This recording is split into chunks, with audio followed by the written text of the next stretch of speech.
Merci Christophe. Bonjour à tous. C'est un plaisir pour moi de débuter cette session sur la prévention des complications de l'épuration extra-rénale. Et donc je vais vous parler pour ce premier topo de la prévention de la tolérance hémodynamique.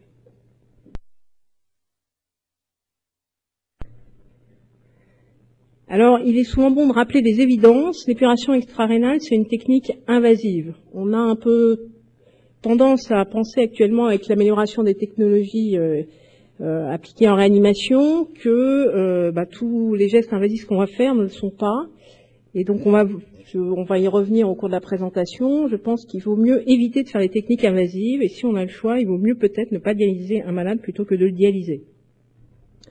L'autre évidence, c'est pourquoi améliorer la tolérance hémodynamique au cours d'épuration extra-rénale. Eh bien, ça va permettre de prévenir l'aggravation des défaillances d'organes, particulièrement la défaillance rénale, puisqu'on sait qu'à chaque nouvel épisode d'hypotension ou d'état de choc, on va générer de nouvelles lésions rénales et ça va retarder la récupération de la fonction rénale.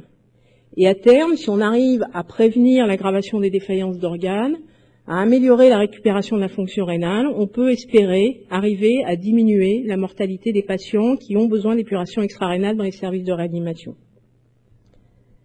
Alors, comment améliorer cette tolérance hémodynamique?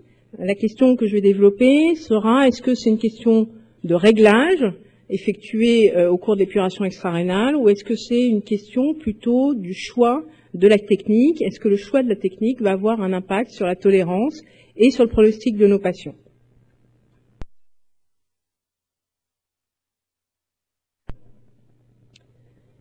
Alors, comme vous le voyez indiqué sur cette diapositive, le pronostic des patients qui ont besoin d'épuration extra-rénale en réanimation, eh bien, il est très mauvais puisque vous avez ici 4 études qui ont été effectuées depuis maintenant une quinzaine d'années et vous voyez que la mortalité reste excessivement élevée puisqu'elle est aux alentours de 60 à 70%. Alors les causes de cette mortalité très élevée, elles sont probablement doubles. D'une part, il y a la sévérité des patients, puisque les patients qui vont avoir besoin d'épuration extra-rénale en réanimation, ils ont habituellement et classiquement un syndrome de défaillance multiviscérale. Et effectivement, quand vous voyez la sévérité de ces patients illustrée par un score de gravité qui est le SAPS-2, eh bien, ce SAPS-2 est très élevé, prédisant une mortalité très élevée. Mais le deuxième paramètre qui probablement peut influencer cette mortalité, eh bien, c'est la nécessité d'appliquer à ces patients une technique invasive et on a probablement à progresser sur justement la gestion de l'épuration extra-rénale pour essayer de diminuer cette très lourde mortalité.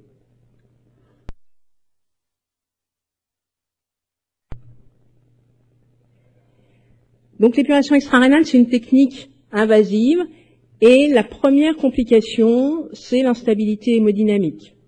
Son incidence rapportée dans les différentes études est très variable, ça va de 5 à 40%, et cette incidence est variable du fait de définitions qui peuvent être différentes et du fait de la gravité des populations qui sont étudiées.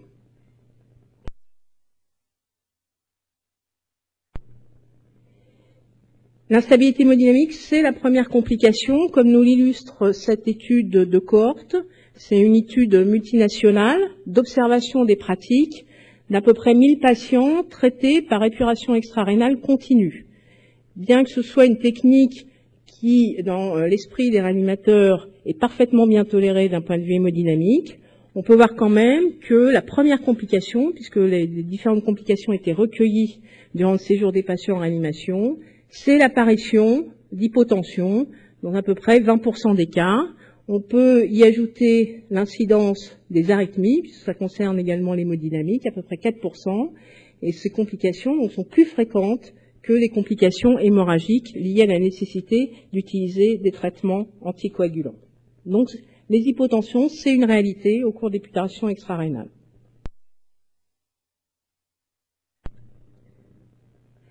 Alors, comment améliorer la tolérance hémodynamique?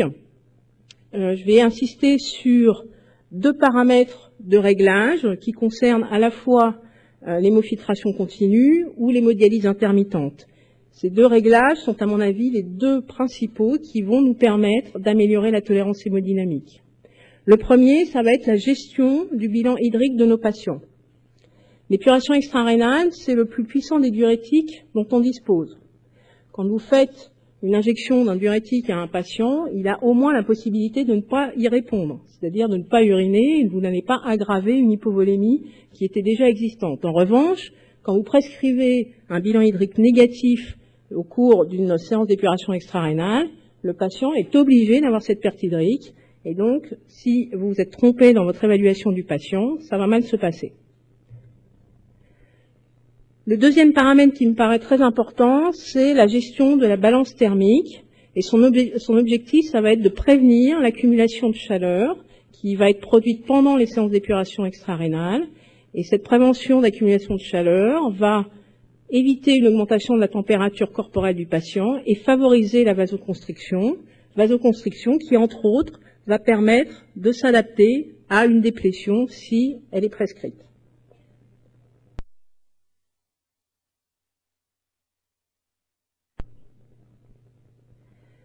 Concernant la gestion du bilan hydrique, lorsqu'on va aboutir à une déplétion excessive, c'est qu'il va y avoir une inadéquation entre le volume des fluides qui sortent des vaisseaux, on va prescrire donc une déplétion pendant la dialyse ou pendant l'hémofiltration, et le volume qui va y re-rentrer, c'est ce que les anglo-saxons appellent le refilling plasmatique ou le renouvellement du volume plasmatique. Et s'il y a une inadéquation, eh bien, on va aboutir à une baisse du volume plasmatique, c'est pas forcément ce qu'on avait souhaité, et à une instabilité hémodynamique.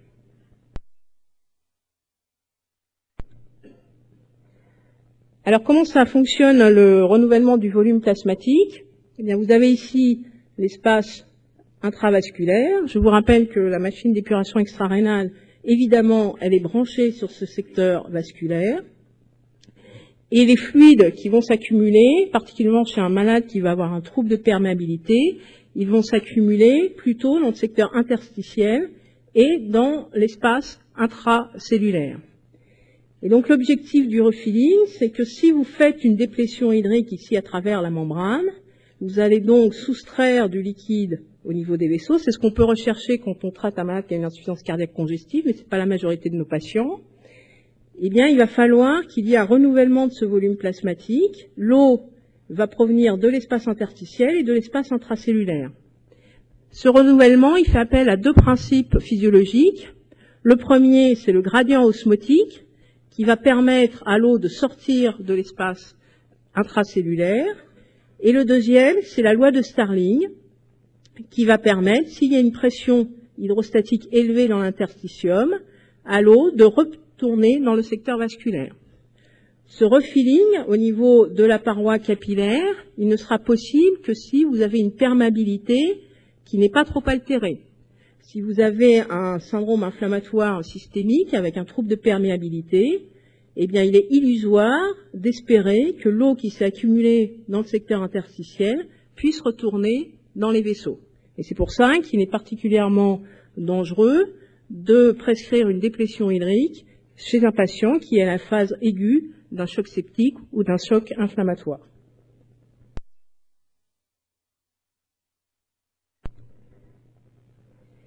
Alors actuellement, on a des moyens qui ont été développés chez les patients dialysés chroniques et qui nous permettent d'avoir une petite idée de l'évolution du volume plasmatique au cours des séances d'épuration extra-rénale par une mesure continue de l'hématocrite.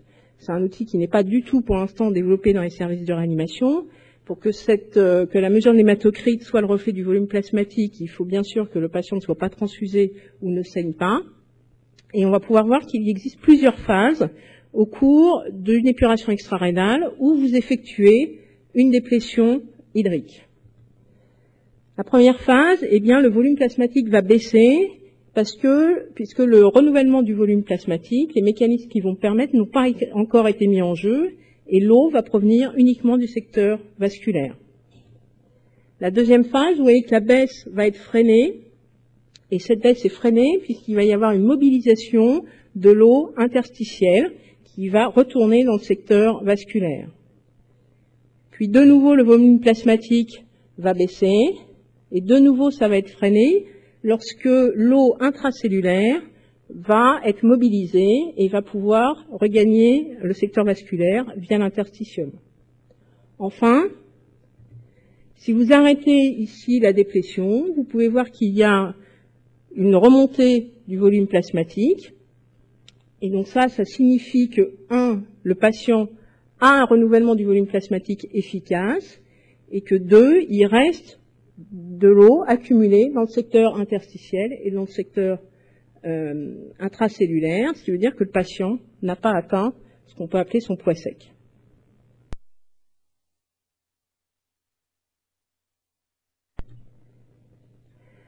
Alors, qu'est-ce qui va déterminer ce renouvellement du volume plasmatique au cours des séances d'épuration extra-rénale? Eh bien, c'est le sodium.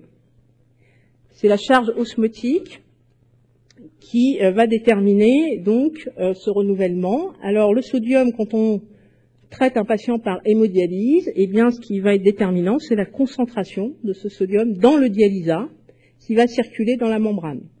Et je vous rappelle que quand on utilise l'hémodialyse, il se produit des mouvements diffusifs à travers la membrane, que le sodium va diffuser sans eau, et que si vous utilisez une concentration élevée en sodium, élevée ça veut dire au moins 145 millimoles par litre, vous allez pouvoir augmenter la natrémie de votre malade, la concentration en sodium dans le secteur interstitiel, et vous allez donc générer ce gradient osmotique qui va permettre à l'eau de sortir du secteur intracellulaire.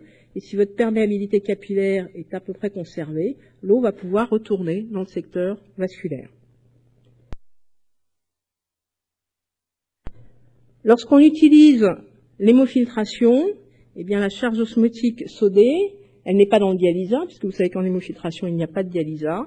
Elle va se situer au niveau des solutés de réinjection, et donc ce qui va être déterminant, c'est la concentration en sodium des poches de réinjection. Alors autant pour l'hémodialyse intermittente, on a beaucoup de travaux qui nous indiquent que l'utilisation d'une concentration élevée en sodium dans le dialysat a des conséquences sur la tolérance hémodynamique, et ça favorise la tolérance hémodynamique. Autant en hémofiltration, il n'y a pas d'études pour l'instant qui se soient intéressées à la concentration en sodium des poches de réinjection, qui en général est aux alentours de 140 millimoles par litre, et peut-être qu'on pourrait gagner en tolérance en augmentant cette concentration.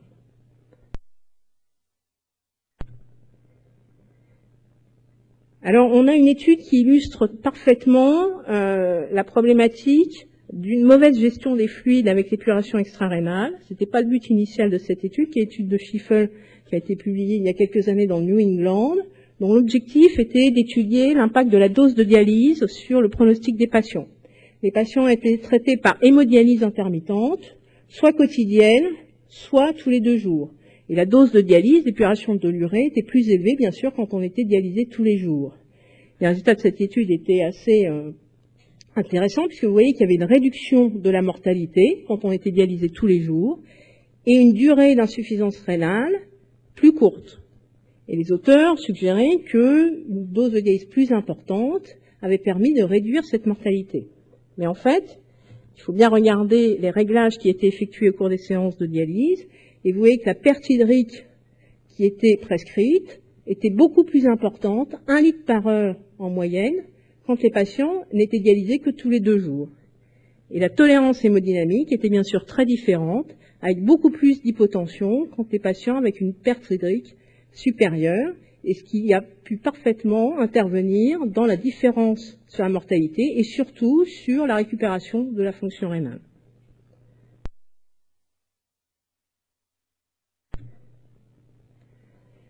Le deuxième point que je voudrais développer pour la tolérance hémodynamique, c'est le rôle de la balance thermique. Et cette balance thermique, en fait, elle va être très différente si on utilise l'hémofiltration ou si on utilise l'hémodialyse intermittente. Vous avez ici une étude plutôt physiologique avec peu de patients inclus, des patients en choc septique, qui avaient des cathéters de Swan-Ganz et qui étaient traités soit par hémofiltration continue, soit par hémodialyse intermittente. La conclusion de cette étude était de dire, eh bien, vous voyez, l'hémofiltration continue est mieux tolérée que l'hémodialyse intermittente puisque les résistances vasculaires à la 24e heure chez les patients qui sont traités par hémofiltration, eh bien, sont beaucoup plus élevées et significativement plus élevées. Mais ce qu'on peut regarder, c'est que les réglages n'étaient pas fait de la même façon, en tous les cas sur la balance thermique, dans les deux bras, puisque vous voyez que la température des patients traités par hémofiltration baissait au cours du temps et probablement favorisait cette augmentation des résistances vasculaires, alors que dans le groupe traité par hémodialyse, cette température ne baissait pas.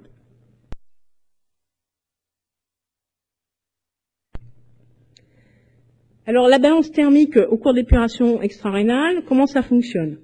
Quand vous utilisez l'hémofiltration continue, il n'y a pas de dialysat qui circule dans la membrane et la température du patient va être dépendante finalement du circuit extracorporel et du sang qui est dans la membrane qui est exposé à la température ambiante si vous n'utilisez pas de réchauffeur. Et le transfert de chaleur ou le transfert d'énergie, c'est pareil, va se faire du sang du malade vers la pièce, puisque la température du malade est supérieure à celle de la pièce, et la température du malade va baisser avec le traitement par hémofiltration. La balance thermique va être négative. Quand vous utilisez l'hémodialyse intermittente, la température du patient, elle va être déterminée par la température du dialysat, et les échanges de chaleur vont pouvoir se faire dans les deux sens en fonction de la température du dialysat que vous allez régler.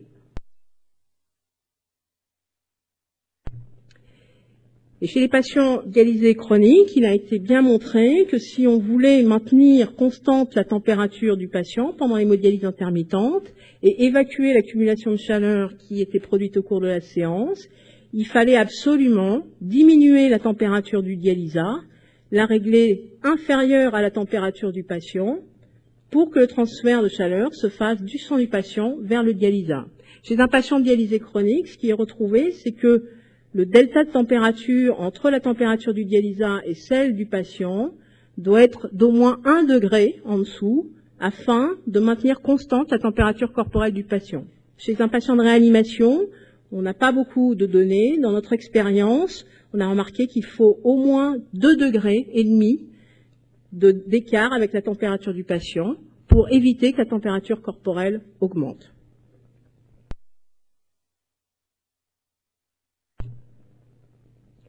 Alors les variations de température corporelle et les variations de résistance, elles ont été bien étudiées dans cette étude physiologique, qui était une étude qui utilisait l'hémofiltration avec 3 périodes d'études. Les patients étaient stabilisés avec une température aux alentours de 37,5. Ensuite, il y avait une phase de refroidissement où les auteurs arrêtaient les 2 réchauffeurs qui étaient sur le circuit. Et vous voyez effectivement qu'ici, la température corporelle du patient baissait.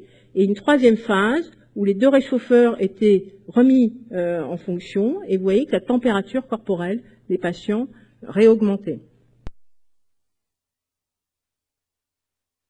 Ces malades avaient des cathéters de Swan-Ganz et donc on leur faisait des points hémodynamiques aux 3 phases.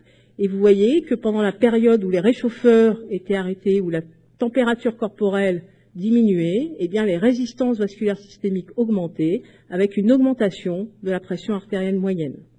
Donc probablement un effet hémodynamique bénéfique à essayer de rafraîchir les patients au cours d'épuration extra-rénale.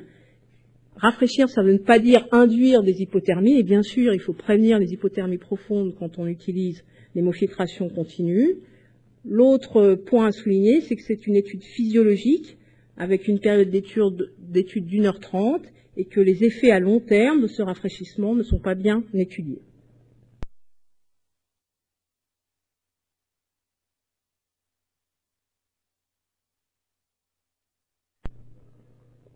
Alors, est-ce que la tolérance hémodynamique, c'est une question de réglage ou une question de choix de la technique? Eh bien, on a des données pour penser que les réglages influencent fortement la tolérance. Ça, c'est l'expérience de notre service à Créteil, où il y a plus de 10 ans, on avait mis en place des recommandations pour le traitement des patients par hémodialyse intermittente, pour améliorer la tolérance hémodynamique, avec les 2 points précédents que je vous ai décrits, le rôle du sodium et le rôle de la balance thermique. Et vous voyez que après optimisation hémodynamique, alors que les patients étaient bien des patients de réanimation de défaillance multiviscérale, on a pu améliorer la tolérance avec une réduction des hypotensions et une réduction de la nécessité de remplir les patients pendant les séances. Donc il y a un impact certain des réglages lorsqu'on utilise l'hémodialyse intermittente. Alors quelles sont maintenant les données de la littérature sur les études qui ont comparé différentes techniques? Vous avez cette première étude qui est une petite étude monocentrique qui a comparé l'hémodialyse intermittente à l'hémodialyse continue. Et vous voyez que la mortalité des patients était identique dans les deux bras.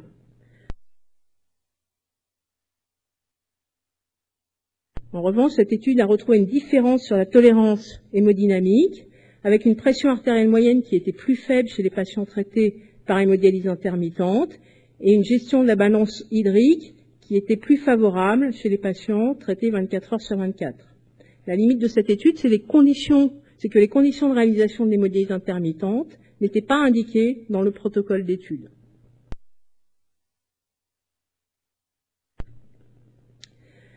La deuxième étude, beaucoup plus large dont on dispose, c'est l'étude HémoDiaph, coordonnée par Christophe Vinsonneau, qui a comparé l'hémodialyse intermittente à l'hémodiafiltration continue dans un large nombre de malades, qui étaient des malades très sévères, où les SAPS-2 étaient au-delà de 60, principalement des malades septiques. Le critère de jugement était la mortalité à 60 jours, et vous voyez ici les courbes de survie qui indiquent également qu'il n'y avait pas de différence de mortalité, quelle que soit la technique utilisée. Il y avait aussi un recueil des effets secondaires, et ce qui nous intéresse aujourd'hui, c'est l'incidence des hypotensions, et vous voyez qu'elle n'était pas différente que les patients soient traités par hémodialyse ou par hémofiltration. Et ce qu'il faut souligner dans cette étude, et à mon avis c'est le point le plus important, c'est que les patients traités par hémodialyse intermittente, eh bien les réglages étaient déterminés par le protocole d'étude, et ces réglages, c'est ce que je vous ai indiqué tout à l'heure, c'est l'utilisation d'une concentration élevée en sodium, c'est l'utilisation d'une température du dialysat abaissée pour éviter le réchauffement des patients et la vasodilatation, et c'est aussi un branchement qui évitait de faire baisser la volémie, ce qu'on appelle un branchement isovolémique, et des dialyses plutôt rallongées.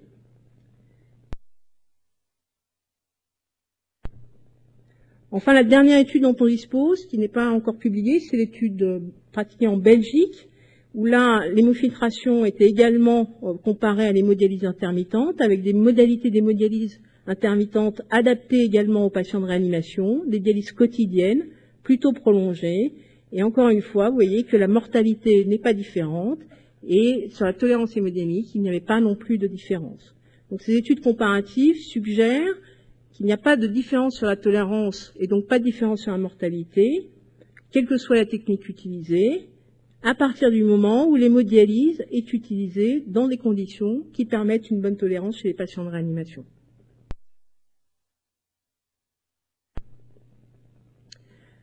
De prolonger les séances de dialyse et de faire des dialyses quotidiennes, eh bien c'est une bonne façon aussi d'améliorer la tolérance, c'est ce qu'on appelle la SLED, c'est assez utilisé en Allemagne et dans le nord de l'Europe. Qu'est-ce que c'est? C'est une dialyse avec un débit de dialysa abaissé, un débit sanguin abaissé, avec des variations osmotiques beaucoup moins rapides, ce qui va favoriser le renouvellement du volume plasmatique. C'est fait de façon prolongée, donc si vous avez une déplétion à faire à votre patient, ça va être mieux toléré.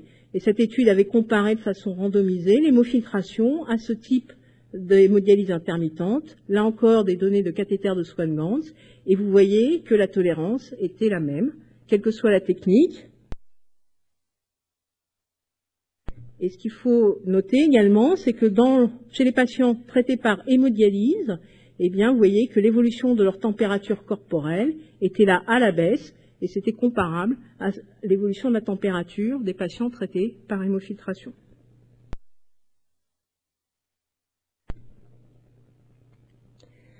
Alors, si l'hémofiltration permettait d'améliorer la tolérance hémodynamique des malades par rapport à l'hémodialyse intermittente, eh bien, ça permettrait probablement de réduire la mortalité. On vient de voir qu'il n'y a pas de différence dans les études comparatives. Un autre critère qui pourrait être important, c'est la récupération de la fonction rénale. Et donc vous avez des études qui commencent à apparaître dans la littérature, dont le titre est assez accrocheur, puisqu'on vous dit que les techniques continues permettent d'être moins dépendants de la dialyse chronique après un traitement en réanimation pour une insuffisance rénale aiguë. Alors il faut lire ces études avec beaucoup d'attention et pas forcément croire les conclusions des auteurs. Donc cette étude, elle a un intérêt majeur puisque vous voyez qu'il y a 2000 patients qui ont été inclus. C'est une étude de cohorte faite en Finlande. Les auteurs ont regardé le pronostic rénal des patients qui étaient survivants. Vous voyez qu'il y en a un peu plus de 1000 qui survivaient. Ils étaient soit traités par épuration extra-rénale continue, soit par hémodialyse intermittente. Au passage, on peut voir que la technique la plus fréquemment utilisée, c'est l'épuration extra-rénale continue. Et les auteurs ont regardé la dépendance à l'hémodialyse chronique chez ces survivants. Et vous voyez effectivement qu'il y a beaucoup plus de patients qui avaient besoin d'hémodialyse chronique lorsqu'ils avaient été traités par hémodialyse intermittente, suggérant que la tolérance hémodynamique était meilleure avec l'hémofiltration et que du coup, ça avait favorisé la récupération de la fonction rénale. Oui, mais voilà, il y a un gros problème dans cette étude, c'est que les auteurs se sont intéressés aux survivants. Or, il faut aller voir les morts quand même, parce qu'une façon de prévenir la dépendance à la dialyse chronique, c'est de mourir. Et la mortalité n'était pas la même dans les deux bras. Il y avait plus de morts dans le bras hémofiltration. Et quand en fait on regarde le pourcentage de patients qui vont soit mourir, soit être dépendants de l'hémodialyse chronique, eh bien ce pourcentage est strictement identique. Donc ça n'est pas un argument scientifiquement recevable pour dire que l'hémofiltration permet une meilleure récupération de la fonction rénale.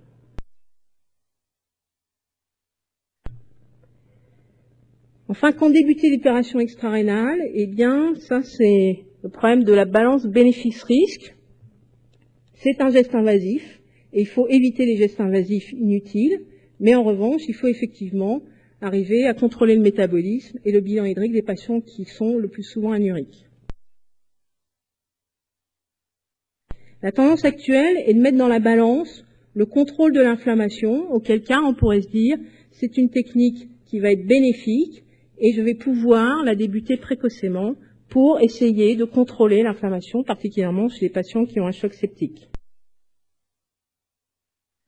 Effectivement, quand on regarde les pratiques, eh bien, on voit toujours dans cette étude multinationale d'utilisation de l'hémofiltration dans les services de réanimation que dans 14% des cas, l'indication de débuter l'opération extra-rénale était une immunomodulation. Et au jour d'aujourd'hui, rien dans la littérature ne nous suggère ou ne nous conseille de faire ça. Et je vous ai mis ici les conclusions de la Sepsis Campaign, où vous voyez qu'on vous indique clairement qu'il n'y a pas d'évidence pour utiliser l'hémofiltration dans le cadre du traitement du sepsis en dehors d'une défaillance rénale. Ce sera aussi probablement les conclusions de la conférence de consensus sur la prise en charge de l'insuffisance rénale qui a eu lieu l'année dernière. Donc en conclusion, l'opération extra-rénale, il ne faut pas oublier que c'est une technique invasive et donc il faut l'éviter. Pour l'éviter, il faut absolument restaurer la perfusion rénale rapidement et ne pas laisser les malades hypotendus quand ils ont des états de choc. C'est la première cause d'insuffisance rénale dans nos services, les états de choc. Il faut instaurer l'épuration extra-rénale s'il y a une insuffisance rénale clairement établie. Il faut choisir les réglages adéquats, particulièrement pour l'hémodialyse intermittente. Et pour choisir les réglages, eh bien, il faut les connaître. Et donc, il faut que les réanimateurs soient formés à ces techniques. Et enfin, il faut probablement développer un monitorage du renouvellement du volume plasmatique pendant les séances qui nous faciliterait l'adaptation de la balance hydrique. Je vous remercie.